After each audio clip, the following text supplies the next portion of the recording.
Huzzah! Oh my gosh, look how colorful you are. I am so colorful today, even though it's that spring plunge that I don't like. Once I get myself accustomed to the fact that it's going to be like hot and I'd better just get on with my life about it. Yep. It's like, how about 90 degrees? How about 42 though? Oh, I hate it. What about 42 and flash flooding? I'll be real. I love 42 and flash flooding. Just be consistent. All I'm asking for is a reliable daily plan. That's fair. If I need to buy a kayak, I will buy a kayak. I need to know. God, my body just keeps it can't get used to anything. I understand. I bought one of those blankets for very hot sleepers. How'd you like it? I like it very much. Ah. I like it very much. It doesn't feel as simply cooling as it feels to have like one of those little under a blanket fans. That sounds amazing. I know. I might actually have to do that this year. We'll see. We'll see, because climate change has been just fucking wild. Wow, so wild. Yeah, it's this light blue blanket, and the top of it sort of feels normal. Feels like a normal comforter. And if you flip it over, the side that faces your skin is, it feels like swimsuit material. Ooh, that's nice. I know. I like Swimsuit that. or like sleeping bag. So it's, it's swishy on your skin and immediately cool to the touch. Ooh, it's that's very amazing. Strange. Huh. I like it a lot though. Super duper. But like I'm trying to fucking commit to that blanket. And then I have to switch it with the blanket that my dog won't give up every other fucking night. Real talk. This is real. I understand. Our cats never want to give up any of the blankets. We don't make the bed because of old habits die hard. Because, like, when we used to have a problem cat. And then I just never got back into making the bed. And so I'll come to bed and Don will already be asleep. And my side of the covers are like in a heap. And both of the cats are on both of the piles. And then they're both mad because I have to push them off. Great news for you. At least they're not full of piles of cat shit. That's true. There's no more poop on the bed. I never crawled into bed with that. That was always, we knew exactly what was going on. No. That's and so fortunate. Yes. Yes, it is fortunate. For those, hi, by the way, I'm Lillian Bustle. I'm Jen Ponton. Welcome to All the Fucks. Waka waka. Stories you never thought you'd hear, stories you never wanted to hear. Hopefully you want to hear stories you never thought you'd tell. Stories you just find yourself opening your mouth and feeling so mortified. But thankfully, yeah, no crawling into bed with cat poop. But we did have an old lady cat who used to poop on our bed. So we just got bunches and bunches of waterproof blankets. We tried a tarp. We tried like sticky stuff to keep her from being on the bed, but that made her very sad. Oh, sticky stuff. Like the kind of tape that you use to keep cats from clawing on your couch. It's just like a double-sided tape, but it's not it's like Post-it note level sticky. You know what I mean? Because they don't want. Did you cover your bed in that? I don't remember. Probably. Did they make like sheets of it? It wasn't sheets. Maybe we did like crisscrosses or something. Amazing. But she hated the tarp. She did not. No. She hated that. She was so mad. Of course anyway, she was. Here we are with cats that poop where they're supposed to poop. So, thank you, sons. Hooray! Those are my boys. Finally. Well, it's hard to say finally, actually. But the puppy is now nearing 1 year old. Oh, nice. And I can't say he hasn't had an accident because he shit in the kitchen when it was raining too much. Oh. Well, who among us? Really. But other than that, he has like not really had an accident basically since he got neutered. Like him getting his nuts removed has been the greatest thing for his temperament and housebreaking, et cetera, et cetera. He's still a, prickly little son of a bitch sometimes because he's got a lot to prove. But he's not peeing the house anymore, which is lovely. That's the best. Yes, decidedly. Yeah. Mm-hmm. Meanwhile, I have Bear, who wants me to all but forget that he is not a dog robot. Like, I'm like, Bear, do you need to go out? And he's like, absolutely not. And I'm like, buddy, at some point you're going to have to go outside. You're going to have to pee. I'm going to make you poop. Like, he's so mortified. He's so mortified that he is an earthly creature. Do you have to build him a little doggy outhouse so he can have some more dignity? I wish you could see the look on his face when he knows anything can see him pooping. It's just like this death mask of sadness. He's very private. I understand. He is. He's really private. Delicate little flower. Mm-hmm. He is. He's a delicate, sensible boy. Oh my gosh, I have a very funny story. Well, it's not very funny. Moderately funny. I have a friend. His name is Schaefer James. He's a fabulous musician. If you guys have not heard of him, Shayfer, Schaefer James. He has a bunch of albums going back probably like 15, 20 years. And he's the one that I did the live band burlesque show with a number of years ago, Purgatory. Ooh, fun. Yeah. So his music has a very like a jangly steampunk, like murdery, sometimes a little bluegrassy. Ooh, fun. I'm mixing content and style a little here, but I don't know. I'm getting the through line. Yeah, I feel like you do. So we went to see him at White Eagle Hall in Jersey City on Friday, and a band that was he's been on tour. He's been in like multiple countries. He's been all over this country, and he's been touring with a band called Sarah and the Safe Word, and they were an incredible band. A little more goth than I usually go for, but not in like maybe kind of Paramore vibes, but not quite. Okay. And there was a femmy person with like lots of curly hair and an electric violin. Oh shit! And the lead singer made a point to be like, this whole band is queer. They're originally from Atlanta, I think.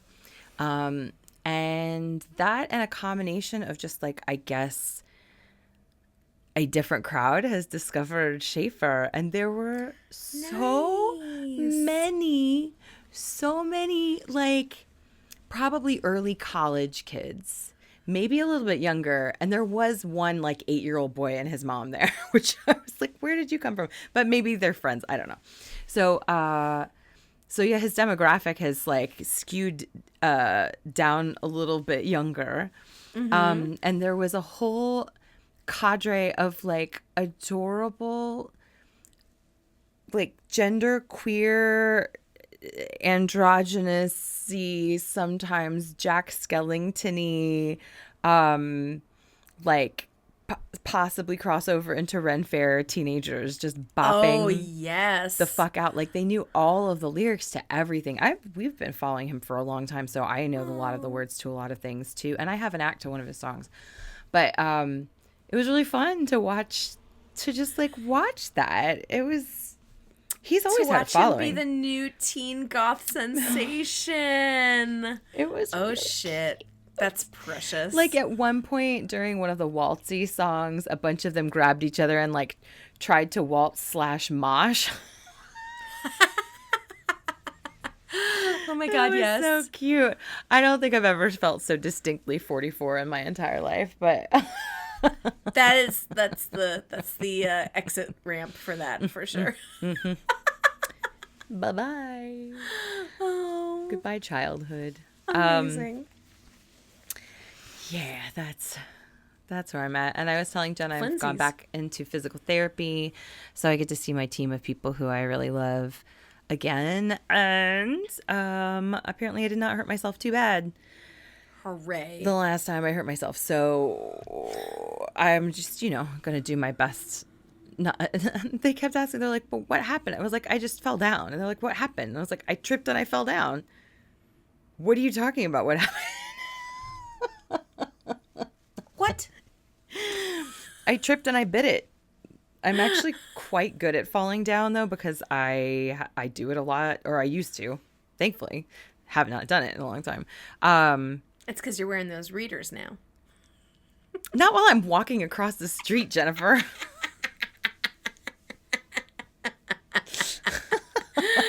Nope. I can't read that parking sign. I say. You'll just Mr. Magoo your way into some magical adventure. Shit, really? Or into a faceplant. More like. There was something I wanted to tell you about something did you guys ever watch Battlestar Galactica? No. We just started rewatching. Don watched the original series from the 70s, but this is like early 2000s. The 90s. Early yeah, 2000s, okay. yeah. Which feels like the 90s a lot of the time. But I'm excited to get back into it. The one thing that is a bit like, that didn't age well, and it's not anyone's fault, but one of the actresses is one of the people who went in strong for NXIVM and fucking Keith Raniere. So the second season of The Vow, they have a lot of interviews with this girl who plays part of the flight crew. Oh, no. In Battlestar. So now every time I see her, I'm like, oh, it's that dumb girl that was doing a flashlight ballet outside of Keith Raniere's jail. Oh, no. Yeah, Wait. so that's tainting it a little bit. She's still sticking up for him? Oh, yeah.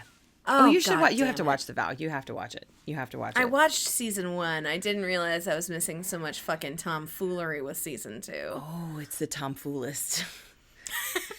Well, they go through the Got it. They go through the court hearing, and this stuff comes out that they barely touched on in the first season about this woman that they basically kept hostage for like possibly a year, maybe. This woman that She was young. She was Yeah. maybe a minor, right? I don't remember, possibly. And she was like South American. Yes. And it was all on the It was- basis of like he might have her deported or Yeah. report her to INS. Uh-huh.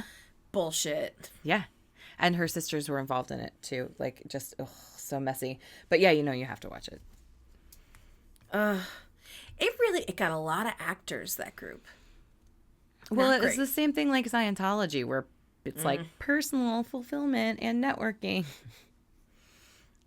It's such a fine line when like the things they espouse are actually good things Right. up to a point, and a point that's separated by just only the slightest pixelated line Right. that you can just barely see or sense, and then all of a sudden things just start feeling really bad and controlling, and you don't know why, because once upon a time they were just talking about like believing in yourself or like Right. allowing your feelings or whatever their fucking tenets are.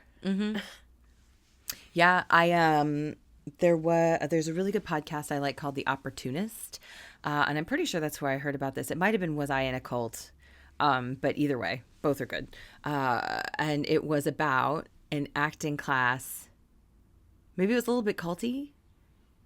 Maybe it was Trust Me. I listen to way too many cult podcasts. You do. I think it was Trust Me. It was about a girl who had been in an acting class out in LA, and the acting teacher turned into a cult leader, and like Of course. like listening to them banter back and forth about how they had both been in this group one of the hosts and the guest, and how like one of them got out sooner and they hated the other one for a little bit. Like it was, yeah. Oh, I have to pull this up for you because I saw it the other day and it's so perfect. Tell me. She is this career coach, but she really is rather repulsed by the whole identity of that. So she works really, really hard to stay super integrous through everything and to be very transparent and like sell things and sell coaching, but not with any sort of guru status. How to become immune to cults. We have a good reason to be wary of cults. We don't want to lead one, and we don't want to fall prey to one. Lots of people think it's impossible to accidentally start a cult. I disagree. Many cult leaders are not cartoon villains who started off being like, "Wahaha, I'm going to start a cult." Many start with good intentions and even solid ideas and methods, but end up creating cult dynamics anyway because their work gets taken over by unprocessed hunger for power, unconscious trauma responses, and lack of curiosity or awareness about where sovereignty is being eroded. Those in coaching, spirituality, healing, or health-related fields are in special danger of running into cult dynamics because this is an area where, one, there are not clear institutional oversights. Mm-hmm. Two, people tend to come with a lot of vulnerability and desperation because they're in pain and looking for answers. And three, there is a fuck ton of power, influence, and money to be had by catering to that vulnerability. Mm-hmm. I believe the only way to be safe from either running a cult or falling prey to a cult is a little bit like how we should think about racism. Let me explain. The only effective way to interrogate and dismantle racism is to admit that given how systemic and unconscious racism is, we're all racist. We all start from a baseline of that awareness. We don't run around in circles proclaiming, "Not me, I'm not one of those people. I support anti-racist causes all the time."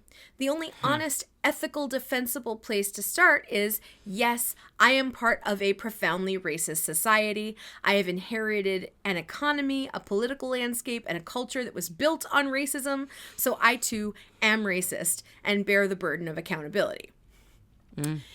Humans' proneness to cults is similar in one specific way. For eons, humans have been starting and joining cults because there lies a similar unconscious darkness in all of us. It is a part of human nature to seek power and revel in power. It is also part of human nature to want to hand over sovereignty and critical thinking in exchange for belonging and safety, or at least the illusion of them. So, the most effective prescription against cultishness may be to start with knowing that, one, there is an unconscious part of me that's dying to hand over my critical thinking and agency in exchange for the feeling of safety and belonging. And there is an unconscious part of me that adores power. The more power, the better. And that part of me will endlessly generate creative justifications for doing all kinds of things to gain more and more power.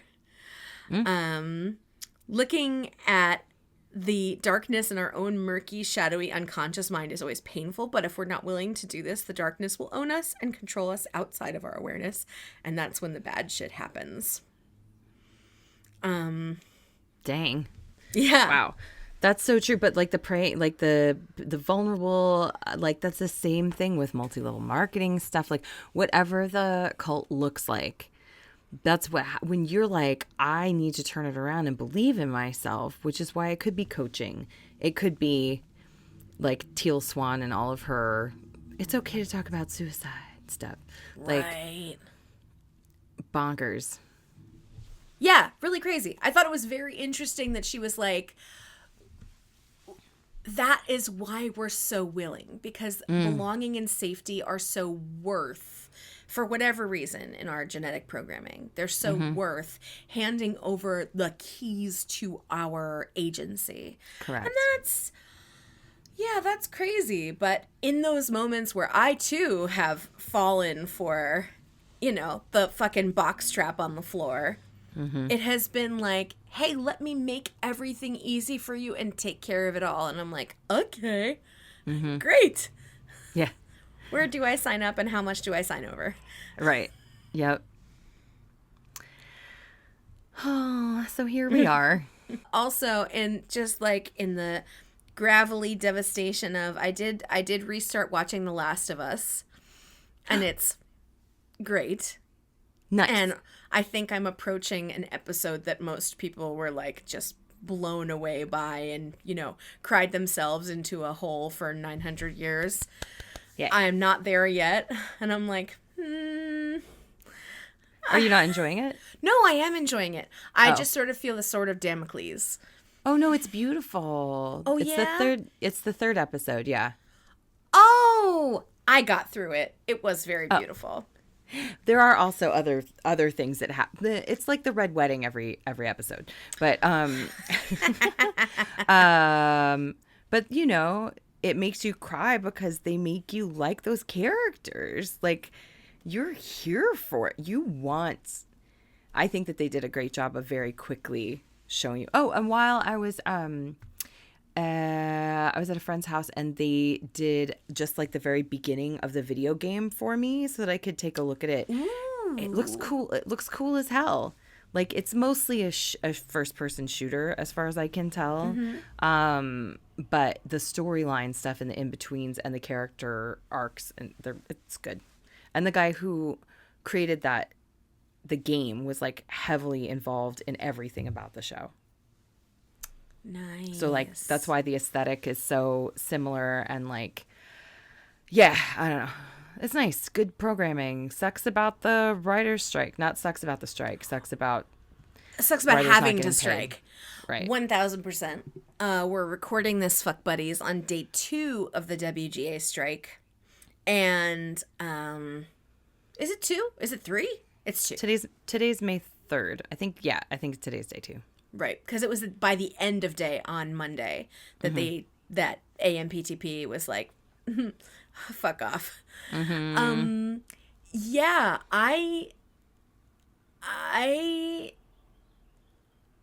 it's funny. I've been thinking about you coming to New York back in 2000. Yeah. A lot. Yeah. Because one of the most recent times that we were at this juncture between like art and commerce and how to make a livelihood. Like, I don't know how aware you are, but basically we are in a land where very few commercials are SAG. I mean, there are some, but most of them aren't. Commercials were really taken over by non-union work. Well, because I bet also a lot of it is because it's not necessarily TV commercials, right? Bingo, bango, bongo. And what was happening in 2000 was that advertisers were eyeballing the internet. And they were like, well, people are surfing the web. People have their AOL CDs. We should be putting advertisements on yahoo.com. Yeah. And it hurts. It does. And so SAG was at a juncture where commercial actors were striking because they wanted better protections over web content. They wanted to be able to make the kind of career reassuring money that they were making off of pre-existing commercial television contracts. And the actors did strike, but a lot of non-union actors used it as an opportunity. And so SAG lost the leverage on the internet kind of for at least the last 23 years. Yeah.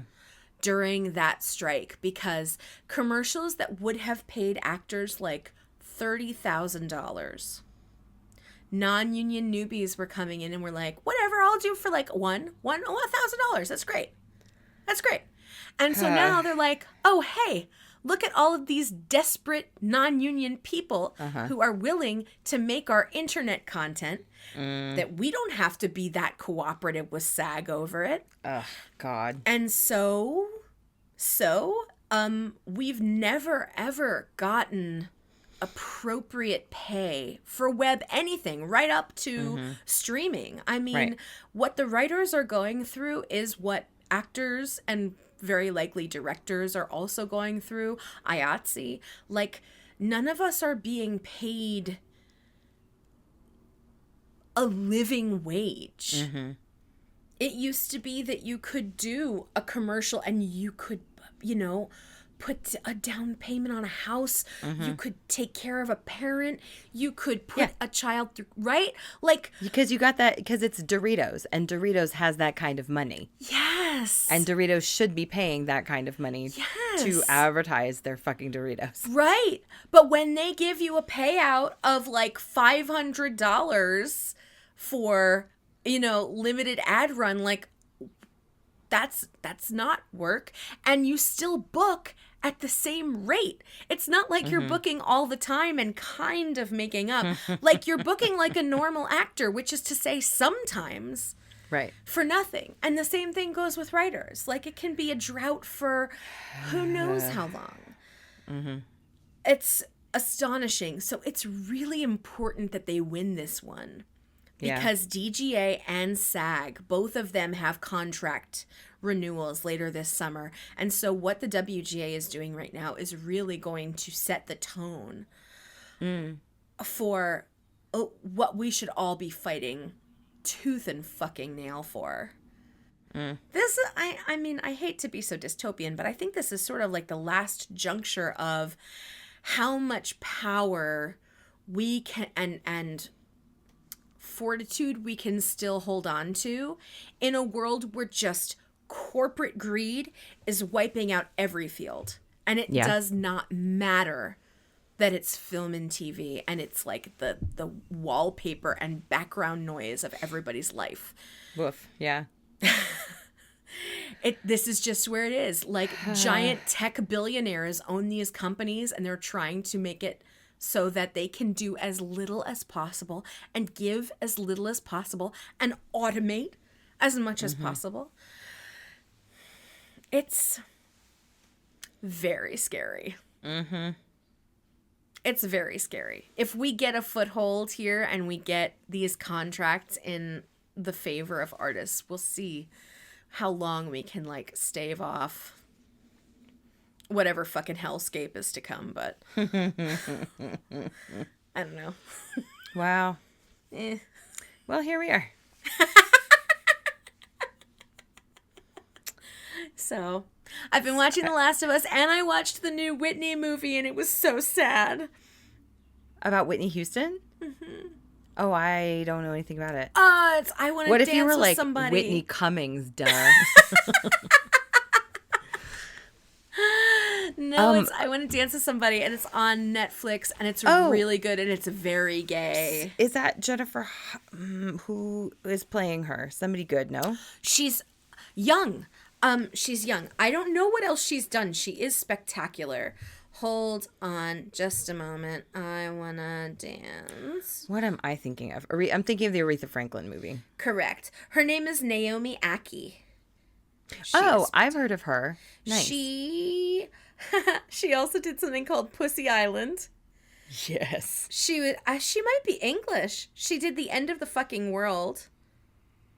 Oh. Yeah, that's English. I watched that. Me too. It's cute. She was on Master of None. She was she's English. Oh, she was really great. Oh my god. Oh my gosh. You're not watching Ted Lasso, right? No. Okay. There is a comedian, a non-binary comedian named Mae Martin, who we've talked about before. Yes. They have a show called Feel Good and have just a bunch of comedy specials. I didn't watch Feel Good yet, did you? Oh yeah, it's really, really good. Yeah, I love it. It's hot. It's great. I was going to ask you how horny it was. Oh, it's real horny. So, yeah, it's horny. Lisa Kudrow plays their mom in it. It's really, really good. Yeah, it's really good. So, in this last, I feel like at some point, like different points in their career, they talked about dating people of different genders, but for a long time they were just dating women and mostly straight women. They joke about that too. Unfortunately. Listen, everybody makes choices. But I was talking to our friend Lauren, and Lauren was like, oh yeah, they just did a stand-up thing together with the guy who plays Roy Kent from Ted Lasso. And I know you don't watch Ted Lasso, but is he like the brooding guy? Yes. Got it. Yes. Yeah. Who I think is the hottest. And so I had actually, Lauren was like, oh yeah, no, they did like a kiss on stage or something, but he's doing stand-up and was doing like a double set with May somewhere in LA or something. And I had liked a picture on Mae Martin's Instagram. Lauren sent it to me, and it was like bros being bros, and it was May and I don't remember that guy's name now, but the Roy Kent guy, both in like tuxedos, like together. And I was like, I like that. I figured it was like like they met each other at an awards show. No, they are together. And I was like, together, or they're just together. Oh. No. This right. is in May's new stand-up special called Sap. They talk about dating a guy, and that's the guy, the friggin' hot, broody, Jewish, by the way, also. Hooray! All right. Roy Kent guy, and I was like, oh, I need to follow this Instagram more carefully because that's horny in every possible direction. bisexual panic. Yes. It also pleases me when I see, any sort of situation where I'm like, you look like a man's man. And then they're like, surprise, I am a person with lots of complexities and I am attracted to all kinds of people. Mm-hmm. It's cute. Little queer zaddy. Mm-hmm. I love his catchphrase. It's not a catchphrase, but his catchphrase on Ted Lasso is fuck. Like, you can just watch it bubble up, and then he just yells fuck all the time. Would I like Ted Lasso, or are there too many sports? There's not too many sports. It is still sporty, but it's sporty.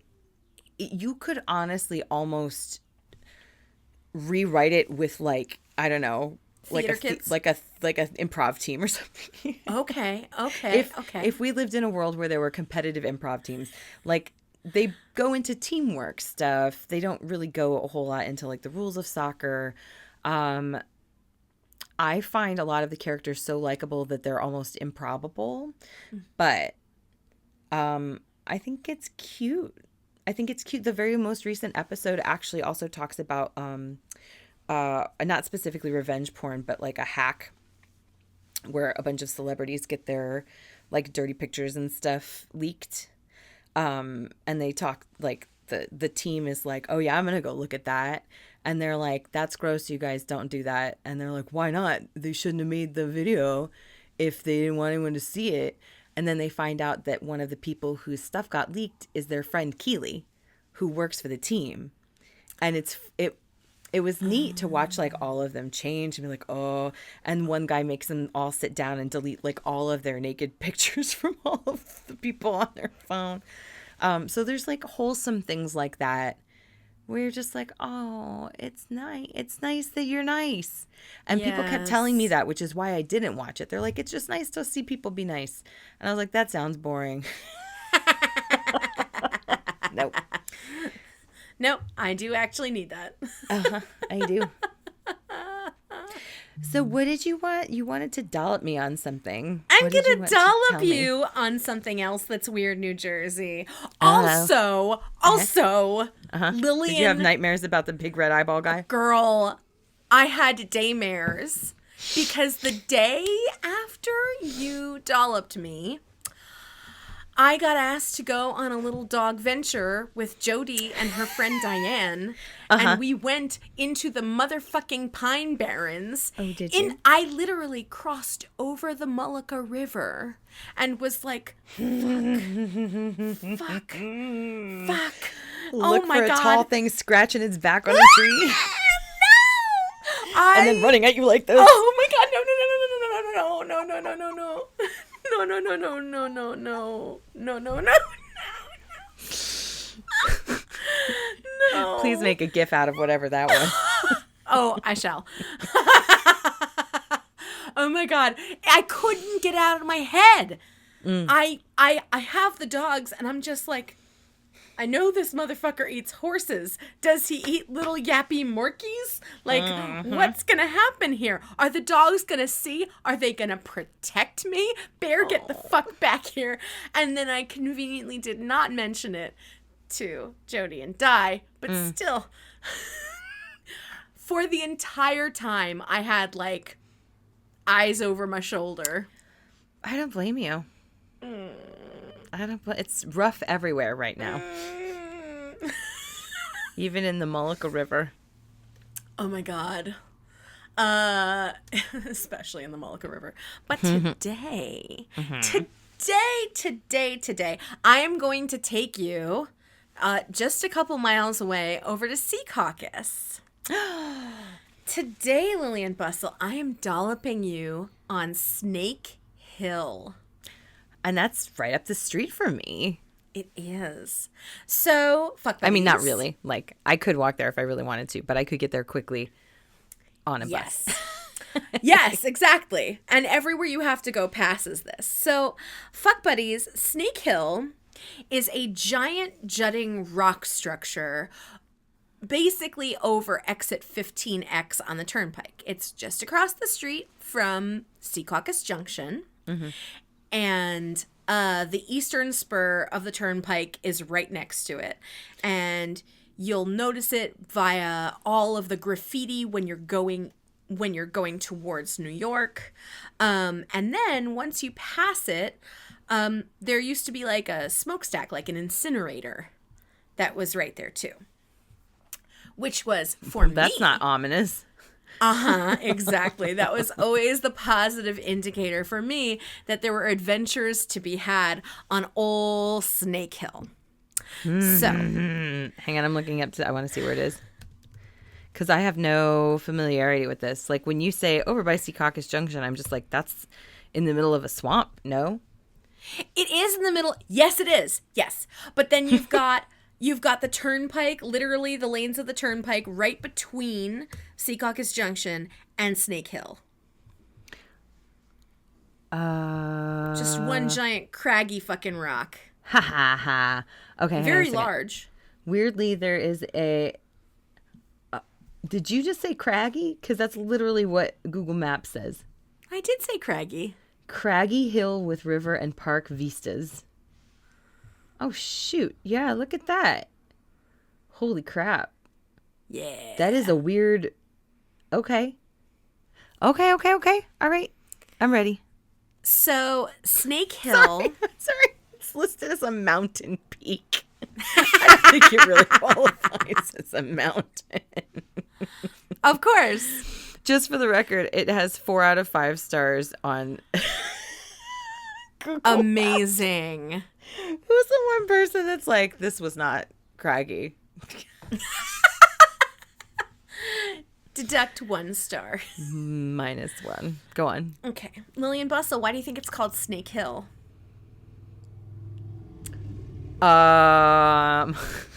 Is it because the Meadowlands lots of flashers? were full of snakes? Oh. Flashers. That's good. Okay, I want to give you flowers for that one. That's solid. I mean, I know why they used to call our park Needle Park, so maybe. No! What? No. Yeah. You used to, the gazebo in my neighborhood used to be where people would go shoot up. That pretty little park that looks like it's out of Mary Poppins? Yes, that's the one. Oh, fuck. And I found a weird old, I don't know what it was when I was looking up obscenity stuff.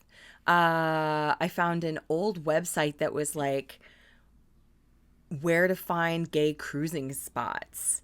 And that used to be listed as one too, as well as, and I think I told you about this at the time, the family bathroom at JCPenney's at the Newport Mall. Oh, no. Oh, that's so creepy.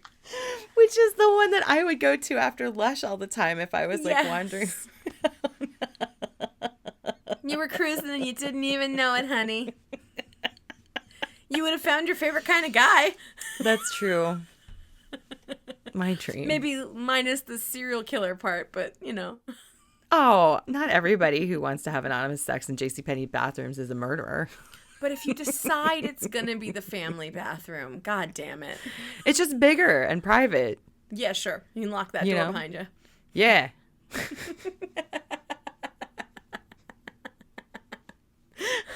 What? There was a comedian. I hate doing other comics jokes, but this is so funny. He went and knocked on a single stall bathroom, and the person said, "Who is it?" And he was like, "Jim," and he goes, "No, No. not someone's in here. Who is it?" By the way, I did watch Baby J, and it was spectacular. It's so good. It was so good. Ugh, it was so good. Oh my god. I did love how it a mad lot. he is about everything. Yeah. It was great. It was great. He's not that different off coke. Like, it's not like he lost the Mulaney sparkle, you know? Mm-mm. No, it's a different tone, though. I would Yes, I would agree with that, yeah. Street smarts. Okay, so snakes, not flashers. Right. Not Just anonymous full of public snakes. sectors. Just full of snakes. I wish the Meadowlands were not what you would imagine they are, but they definitely are, which is to say a swamp just full of snakes. So Snake Hill, named Snake Hill because it was full of snakes. It was in the Laurel Hill section of Secaucus, and once upon a time, there were like a bunch of old-timey buildings on it, basically. On it, or like on a rock face. It's this crazy picture. Maybe right behind it. Let's see if you can see that. Isn't that crazy? I don't know how that's true. Huh. So, but you can see the incinerator Yes, you can. up high next to that fucking tree. Yeah, So that whole picture has a very Pennywise kind of feel to it. definitely. Okay, so again, would love to say that your first impressions are wrong, but what do you think they decided to initially build on Snake Hill? An asylum. Oh, yeah. A lunatic That's asylum. absolutely what I was going to say. Yeah. Right? I mean, like, this is what the children would imagine happened. And the second that I saw that incinerator in, I don't know, 90 whatever, I was like, that's what crazy people were. But no, it's actually true. So they called it the Hudson County Lunatic Asylum. Ooh. And it opened there in 1873. Okay. And it didn't shut down until almost 1940. Okay. Yep. And the worst part, well, there were lots of worse parts, but one of the worst parts was that you could just sign people in. Oh, good. Yeah, it was Dear very... Mom. A place for Mom. You could just sign people in, and they did not need any kind of, mental status test, anything like that. You could just push someone. Absolutely. Yuck. So, that led to a ton of lobotomies and like electrolysis, not electrolysis, that's for hair. Electrolytes. Yeah, that's it. Yeah. Brain zapping. Got it. So, initially they could only house 140 patients, but by the time it closed, it housed almost 1,900 people. Did you say 140? Initially, yeah. To 1,900. Mm-hmm. We are a terrible race of people. Yes, 1,000%. Also included around the Hudson County Lunatic Asylum were a tuberculosis hospital to make it even creepier. I mean, a TB hospital in the middle of like swampland actually kind of makes sense to me. That part makes sense. Oh, interesting, because I've heard the opposite. I've heard that they used to have TB hospitals out in really arid climates, like in Palm Springs. I meant just like away from everybody, not like the moisture was good for your tuberculosis. Got it. Okay. Sorry, not at all. No, I just meant like not contagious. Yes. Yes, they had a TB hospital and they had a smallpox hospital. Great. So And they that's had. and at the time, Secaucus was also largely like pig farms. So everything probably smelled terrible also. Oh my God. And it's just full of snakes. Snakes biting and pigs. Smallpox. There were also 2 alms houses, which provided shelter for the poor and the alms for the poor. Pitiful woman. Yep. Okay, let's see. Wow, So- that was a hip and hopping part of Jersey. It sure was. Yeah. And in the 30s, they took on the name Mental Disease Hospital instead of Lunatic Asylum. I mean, it does feel like a step up. Anyone could be signed in. There were gendered wings, and each room held several people. Patients were often admitted for syphilis or schizophrenia, but a lot of mentally healthy people who had just decided, their relatives decided they were a burden, and so like, bye, grandma. And let's see. In the 30s, the mental disease hospital still existed, but it was moved down in Secaucus to where the Meadowview Hospital now is. Oh, that was quite a nice view. I know exactly where that is. That's funny. So they ceased operations. They shut down as soon as Meadowview began. Many of the other institutions followed suit and moved away from Snake Hill, which had almost been like an independent city from Secaucus itself. Oh, yeah. It's a tiny little gross Vatican. It had its own incinerator, electricity plant, sewer system, reservoir, and hopefully those are apart from each other. Sewer system / reservoir. Decidedly. By the 50s, it was pretty much abandoned and everything was in disrepair. There were a series of fires that damaged a lot of the buildings. And finally, in the 60s, they started excavating the hill itself to build the eastern spur of the turnpike. Oh, gotcha. Because they housed so many people who were considered to be burdens and who didn't have money, didn't have anything to their name, they had a potter's field for all the lunatics in the swamplands. And it is thought that there could be up to 10,000 undiscovered graves Bog in bodies. this potter's field. Bog bodies. Oh, man. That is in poor taste. Not me. Yes. Not my joke. My joke is fine. Doing that to people. Yes. On Weird NJ, a guy writes in, his name's Larry, he called it Psycho Island.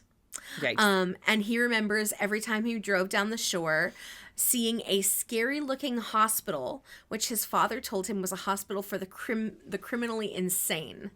You could see the institutional beds on the top floor as you passed by it.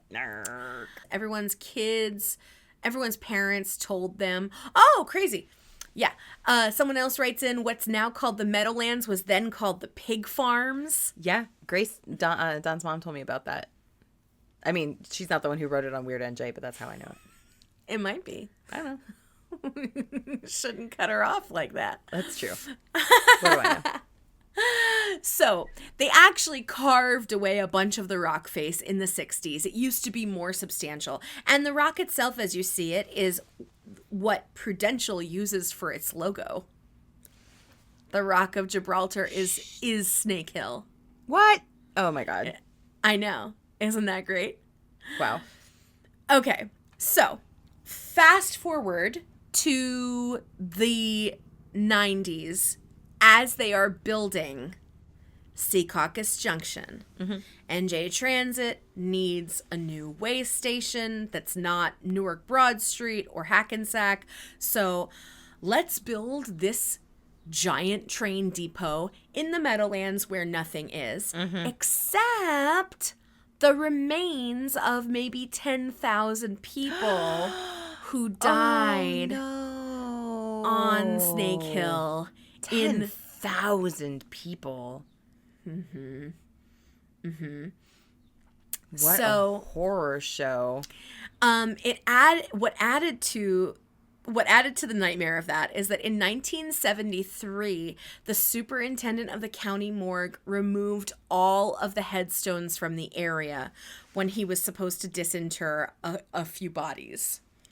What year? 83? 73. Oh, okay. So he was already fucking awful. around with unmarked graves in the 70s. And Jesus, isn't that like right around when Poltergeist came out? I guess it was maybe a little bit later, but no, I mean, I think Poltergeist was made in like is 1980. early 80s. 80, yeah, they were probably in production in like 1980. Yeah. Wow.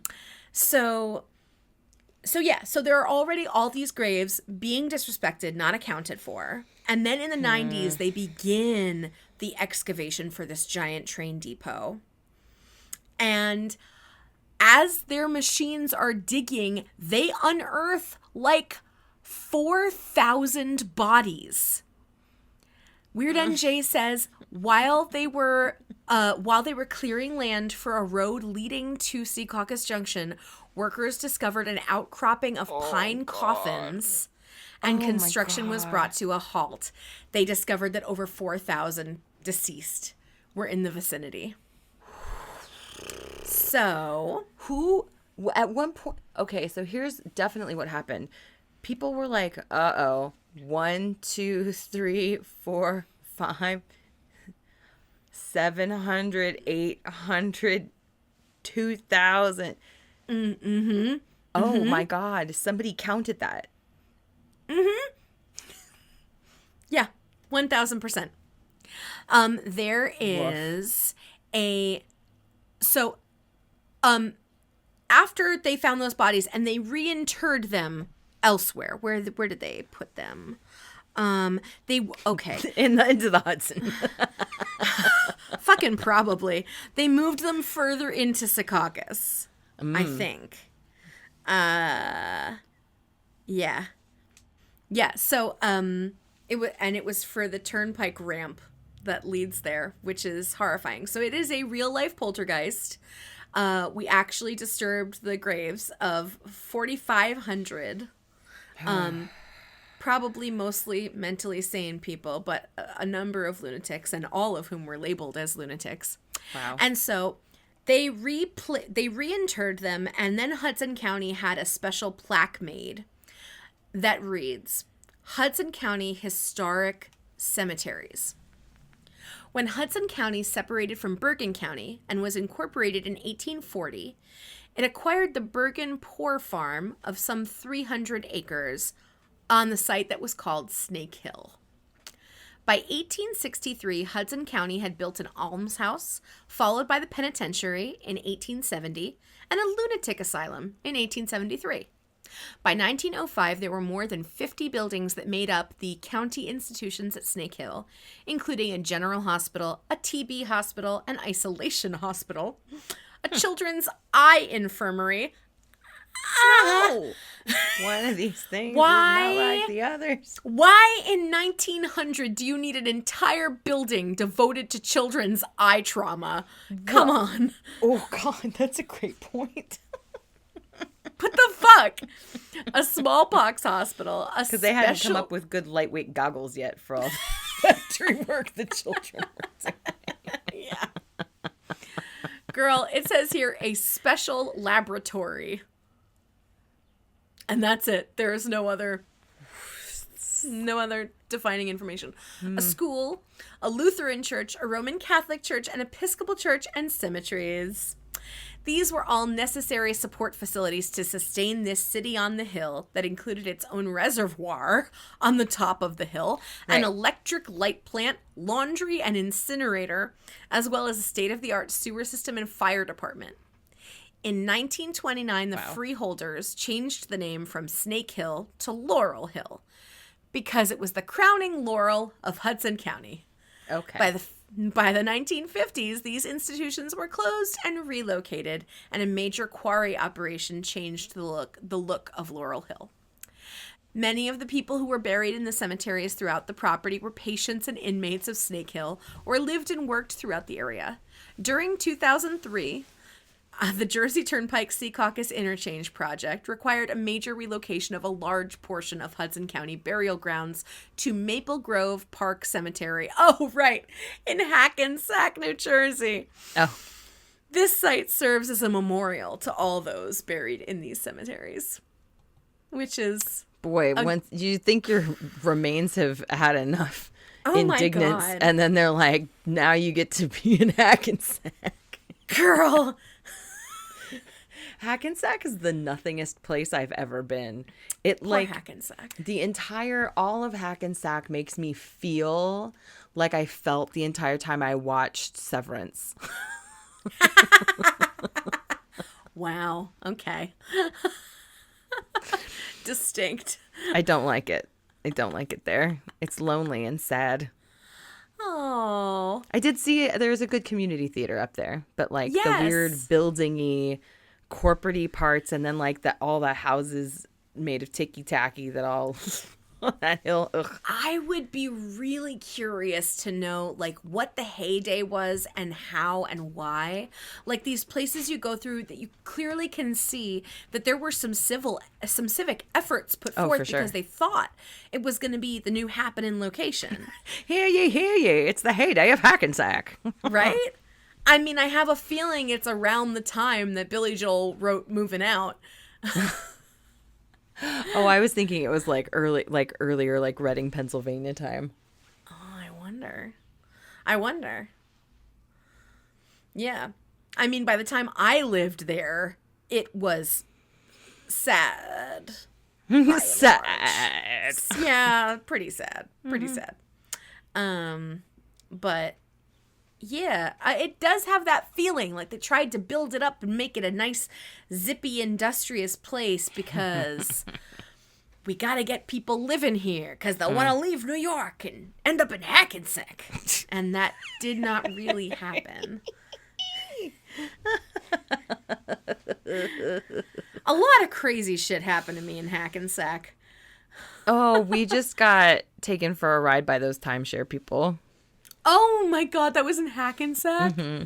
Amazing. So it was insult to injury because when we had to go back to fight it, we had to drive through shitty Bergen County traffic. Oh God, it's so shitty. It's so bad up there. It's Why? Fucking endless. I did the least good thing over the weekend. I went to go see Kay in a production of The Toxic Avenger, which was delightful. Oh, you mentioned. So good. It was great. She was great. The weather was horrifying. Oh, yeah. It was like build an ark. Ready to go? And I had to get on the turnpike. Oh, I'm so sorry. Which I'm already really not want to do. Mm-mm. One of the best parts about being here is that a train is so much easier. And I can just go to New York and be on the train and it's fine. I don't want to be an old lady about it, but I really don't want to get on the turnpike. No. It's very unpleasant. It is unpleasant. Entirely. And I had to be on the turnpike in driving rain as people drove the way they like to drive on the turnpike. Yep. Even the in the middle of flash flooding. To Leonia. Oh, no. It was sad. And then Jory was we were in Ridgefield, right? We were getting off the turnpike. And Jory was like, are we almost there? I'm like, it's the last mile and a half. And Jory's like, why aren't we moving? And I'm like, exactly. Welcome to Bergen County, this fucking piece of shit.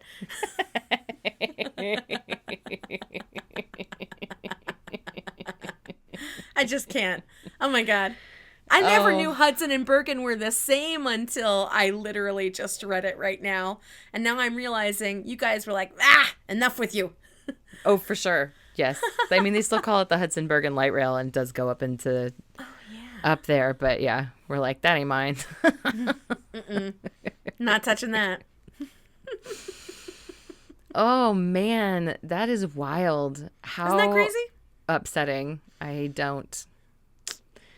I feel like I'm often gaslit into thinking that creepy things were not actually once creepy. And now I feel very validated in having imagined really creepy things and being so not even close to exactly what it was. Exactly. I would say trust your instincts.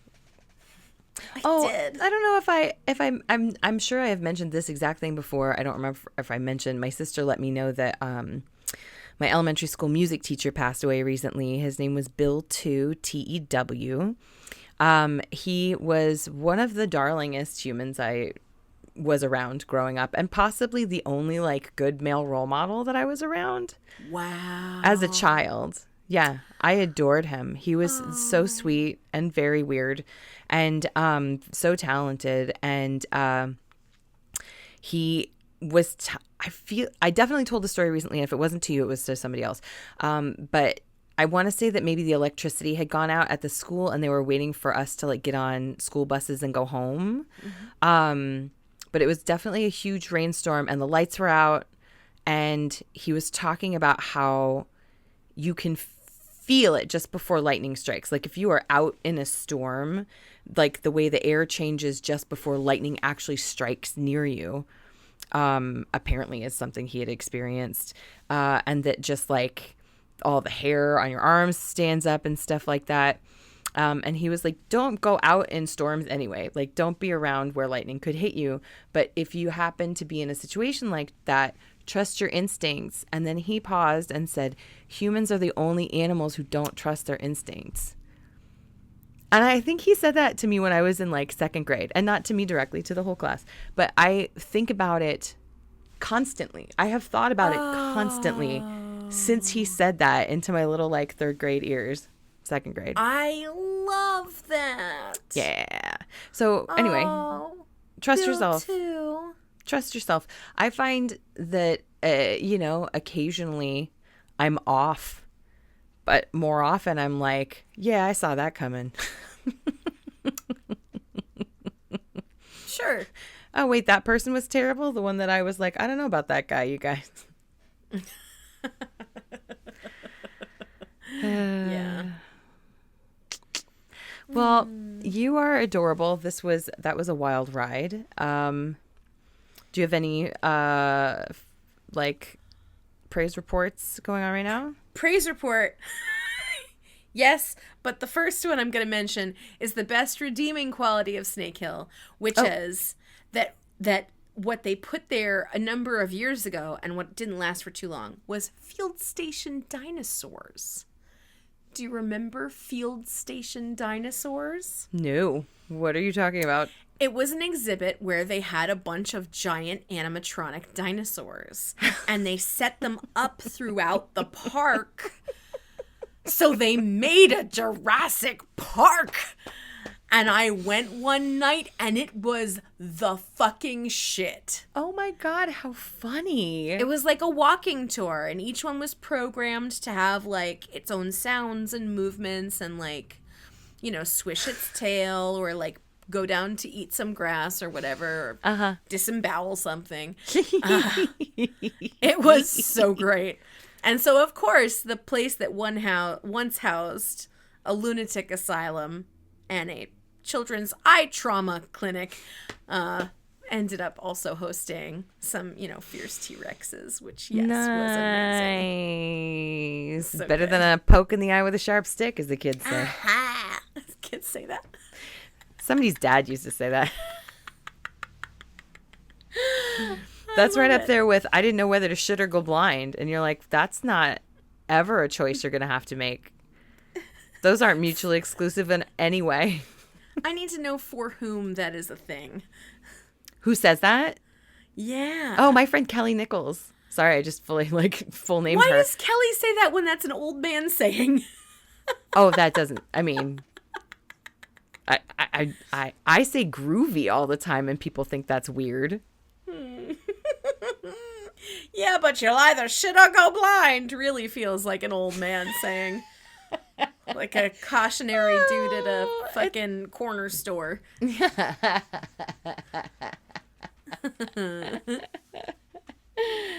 Do you have praise report?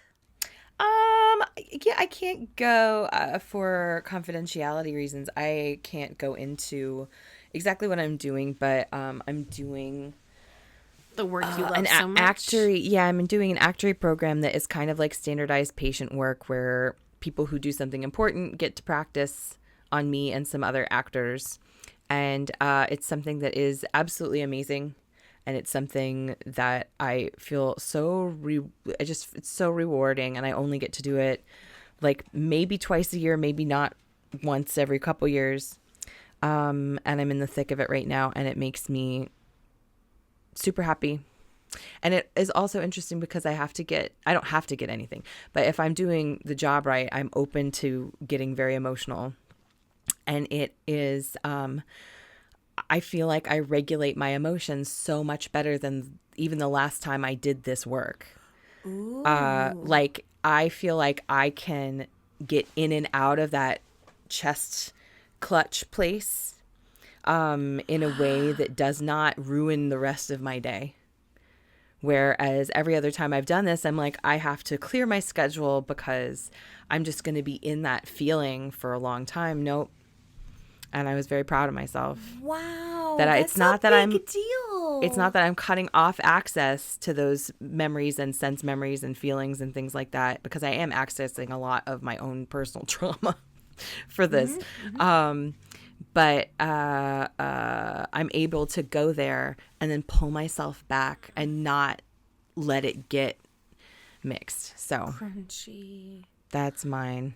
That's a praise received. Thanks. Good job, honey. That's very beautiful. Spirit fingers. Spirit fingers. Careful your thumb.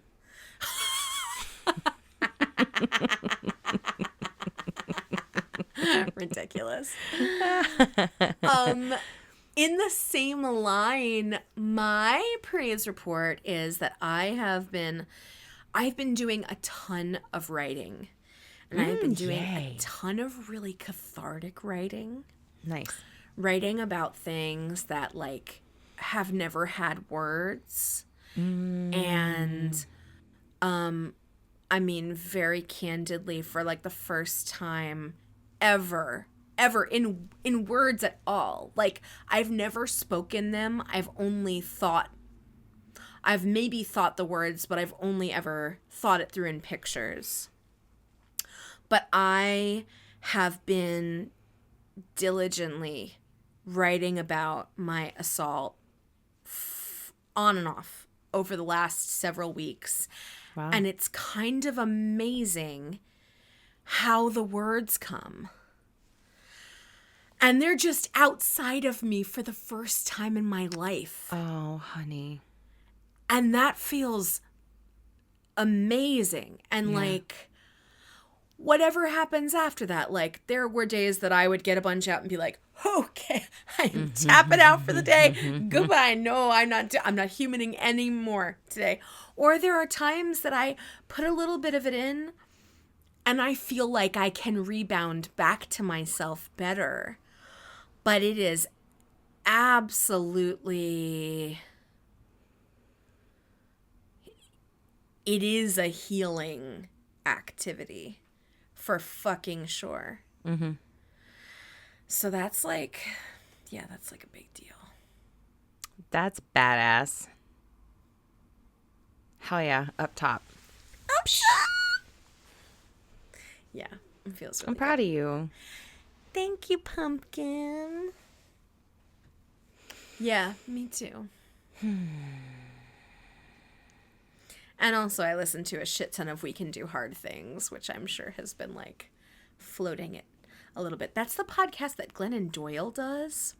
Oh, you have mentioned that before. Yeah, yeah.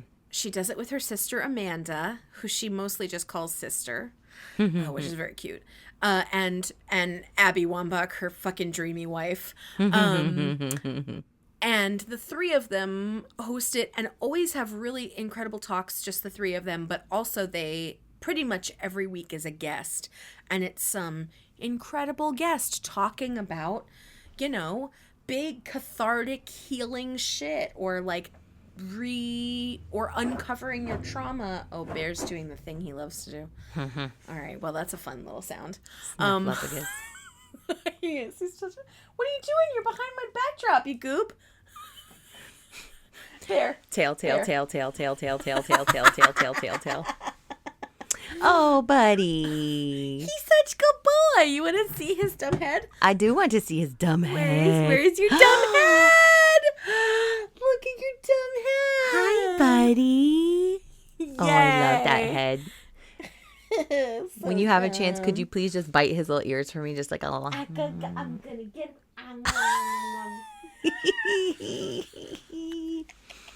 Oh my gosh, your hair's gotten so long.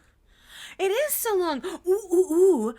For the movie, TBD. I'm not sure if they're going to ultimately want me to just go back to my blonde, or the other alternative on the table is like bold fucking red. Like lime crime Valentine or lipstick red. Ooh, hey. All right. Hey. Whole head full of it. So like punk red. Dang. So we'll see. Fun. It might be really fun. Like, it wouldn't be something that I would try and do myself because I'm still waiting on like my perfect strawberry blonde just for me. But sure. I would totally do this character exactly like that. Nice. 1000%. Love it. Yay. All right. Well, thanks for tuning in, fuck buddies. And Love we you, hope fuck that you buddies. are taking care of your sweet little hearts, and that if you are, I'm just going to say physical therapy is great. If there's something wrong with you, if there's something wrong with all of us, if you have some sort of pain thing that you haven't been getting checked out, like probably what will happen is you will go to the doctor and they'll be like, we don't know what's up, but we'll probably send you in for an x-ray, and then we'll probably prescribe you some physical therapy. And it works, it helps. And doing it under somebody else's guidance is a really big deal, especially if you are the kind of person who does not automatically associate movement with joy. For fucking sure. So I just want to say that there's great physical therapists out there who can help you work on whatever your chronic pain thing is. That's all. I wish you didn't need a prescription to go to a PT. It seems like a doctor you should just be allowed to access. It sure does. At your will, at your like leisure. with anything else, you can, but then you have to pay like $500 an hour. In goddamn sane. All right. Well, we will see you all soon. And as always, you guys know where to find us. If you have any questions or comments, or if you are interested in being a guest on the show, we're going to start doing interviews again soon. Yay. So let us know. Yay. Drop us a line, fuck buddies. Till then. Enjoy it. Bye-bye. Enjoy your what? I was going to say enjoy the shitty weather. That's all I was going to say. Enjoy the shitty weather. Bye. Bye-bye.